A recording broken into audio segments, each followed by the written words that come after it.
Aakash, if I could quickly come to you first, good to have you back here on the channel. First up, it might of course be very premature to say that it's the end of the road for our Ashwin and Ravindra Jadeja as far as the ODI format is concerned, but you would agree that as things stand right now, they don't look like the first choice spinners for India.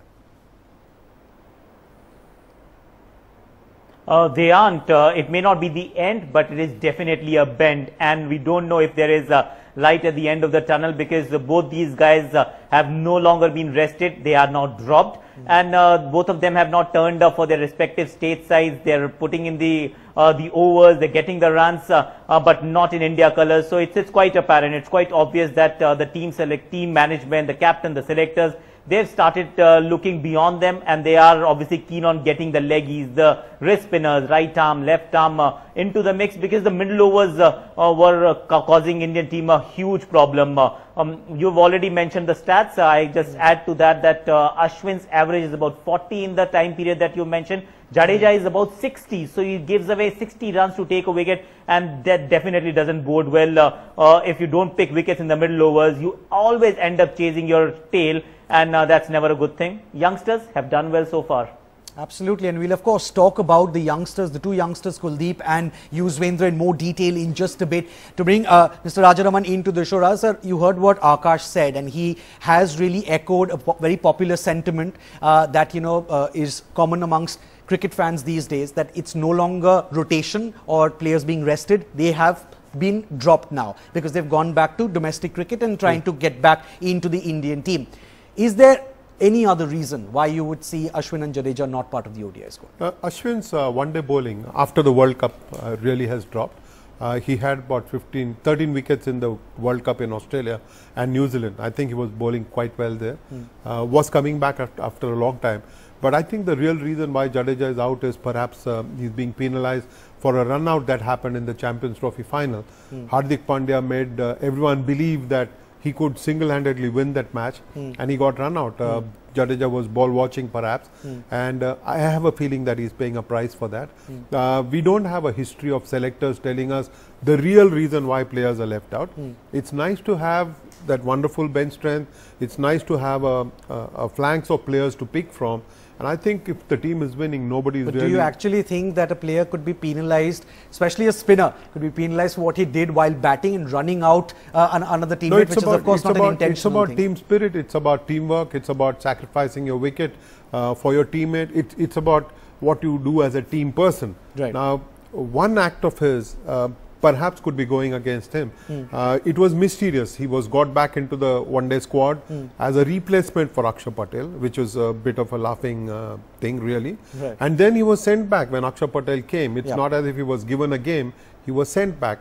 So I don't think you treat your senior cricketers with such disdain, no matter what they have done. I think you should communicate with them and not tell the world that they have been rested. We haven't heard from the selectors. We have gone back to the Stone Age where selectors would pick the team and we would just get a list. Today it comes on Twitter, and we don't even get to know why players have been picked or why they have been dropped. Aakash, do you agree with what Rajsa is saying, that perhaps Ashwin and Jadeja are getting a raw deal here, not going by the fact that they've been kept out of the team, because the youngsters are doing well, so no one of course is complaining about that, but the fact that they have not been communicated as far as the team management is concerned, why they have been kept out?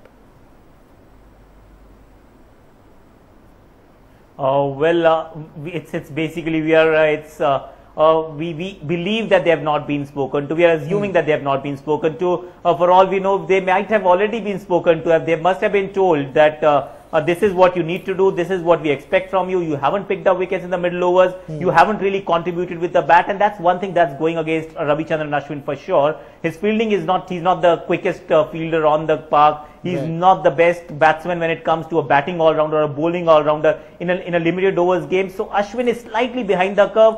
Jadeja, I think, will be back because he's a gun fielder. He'll add some runs. He's already scored a double century in the Ranji Trophy. So he's telling everyone that I am around. Don't forget me. And the moment he starts picking up wickets, he'll be back in the one-day setup. But for Ashwin, the wait might be slightly longer. Well, Raja sir, Aakash, Raja sir spoke about the run out that happened in the Champions Trophy final when Jadeja and Hardik Pandya were at the crease. Do you think perhaps another big factor as far as that particular match is concerned was the way that these two players bowled? Ashwin and Jadeja were both wicketless as far as I remember. In that match, India went on to lose the Champions Trophy final to the arch rivals Pakistan by a huge margin, I think 180 odd runs. Is that also a big factor, you think? Aakash, let me just take you back to Bengaluru. There was this India versus Australia game. Virat Kohli played the ball towards point. Smith was outstanding. He stopped the ball and Virat ran his partner out, Rohit Sharma, who was in great form. So Virat didn't really sacrifice his wicket. Rohit Sharma was penalized for just believing what Virat said. And it happened with the captain and the second most experienced player in the side. But nobody has been penalized. So I honestly believe that that's not the case. Just because Jadeja ran out Hardik Pandya I think that was anyway a gone case. India was not going to win that game. It has nothing to do with his selection or non-selection. Yes, the bowling has been an issue, not just the finals, throughout the Champions Trophy. Every time we see that the middle overs, we have not been able to pick wickets. We have leaked a lot of runs. We lost to Sri Lanka, mind you. Bangladesh game was, we were able to somehow come back because Kedar Jadhav came and picked up 2 or 3 wickets at a stage where they were looking set to score 300 against Pakistan. Once again, no wickets to show for, and therefore the decision. Yes, the fact is, if you're not picking wickets as a bowler, you will eventually get the sack. Right. Raja, do you think perhaps we are heading towards a time when we will see a segregation of sorts? Because you have to agree that these two youngsters, they give you that invaluable, option of playing 2 wrist spinners, and wrist spinners always will go down as the mystery spinners. The batsmen find it very difficult to read them. And both Kuldeep and Yuzvendra are doing very well right now. Are we perhaps heading towards a point where you will see different spinners when it comes to the tests and different for ODIs and T20s? I don't really think so. Because if you're bowling well, if Kuldeep Yadav is bowling well, I think he deserves to be picked in the test squad as well. Yeah. So you have got 4 bowlers, you've got 4 spinners from whom you can pick. That's a nice headache to have actually. I don't think it is too much of an issue, Aakash. Captains and the coach and the selectors have got this choice and they must exercise it wisely. I think they leave Kuldeep out for some test matches. If they can play him, India's got a better chance. You play 2 finger spinners in test matches. So sometimes our captain, coach and the selectors don't get it right. Sometimes we don't get it right either. Right.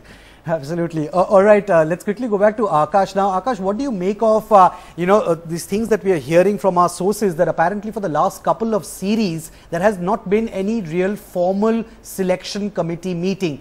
There has been a meeting, but it's been more of a con call perhaps between the captain, the coach and the selectors have been informed that these are the players that we would like to have in the team. It's of course working because India is winning. India's #1 in the ODI rankings as far as the ICC rankings are concerned. But you would say that in the long run, perhaps domestic players, those who perform well in domestic cricket, might be ignored if this is how it continues? I don't think that's the case. Once again, it's a hearsay that they are just having a con call and there is no input whatsoever, and whatever the players and the team management is saying, they are agreeing to it with their eyes closed. KL Rahul has been picked and been dropped. I doubt that the team, Virat Kohli or Ravi Shastri would have said, we don't need KL Rahul anymore.